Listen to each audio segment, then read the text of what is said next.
బ్యాంకులు చాలా ఛార్జీలను మీకు ఇన్ఫార్మ్ చేయవు. వాటిని దాచిపెడుతుంటాయి.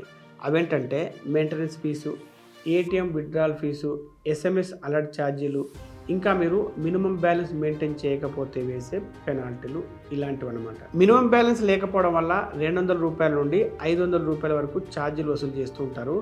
చాలామంది తమ స్టేట్మెంట్స్లో ఈ విషయం గమనించే ఉంటారు. ఇక లోన్స్ విషయానికి వస్తే వారు మీకు లో ఇంట్రెస్ట్ లోన్స్ ఆఫర్ చేస్తారు. కానీ ప్రాసెసింగ్ ఫీజు, ప్రీపేమెంట్ పెనాల్టీసు ఇంకా ఇతర ఛార్జీలు మీకు చెప్పరు. ఉదాహరణకు మమత అనే వ్యక్తి 30 లక్షల హోమ్ లోన్ తీసుకుంది 20 సంవత్సరాల కోసం 8.5% వడ్డీ రేటుతో. అప్పుడు ఆమె దగ్గర నుండి 1% ప్రాసెసింగ్ ఫీజు అంటే రూ. 30,000 వసూలు చేశారు. కొన్ని సంవత్సరాల తర్వాత ఆమె ఆ లోన్ను క్లోజ్ చేసింది. అప్పుడు ఆమె దగ్గర నుండి 2% ప్రీపేమెంట్ పెనాల్టీ అంటే రూ. 60,000 వసూలు చేయడం జరిగింది. బ్యాంకులు చేస్తున్న ఇంకొక మోసం ఏంటంటే జీరో కాస్ట్ ఈఎంఐల విషయంలో వస్తువుల్ని అమ్మినప్పుడు కంపెనీలు వడ్డీని డిస్కౌంట్ రూపంలో ముందే ఇస్తుంటాయి. ఆ తర్వాత మనం బ్యాంకుకు వడ్డీ కట్టాల్సి ఉంటుంది.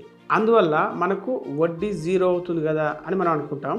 కానీ ఆ వడ్డీపై జీఎస్టీ వేస్తాము అన్న విషయం మీకు ఏ బ్యాంకు కూడా చెప్పదు. తెలియకుండానే చాలామంది ఆ జీఎస్టీ కూడా కట్టేస్తూ ఉంటారు.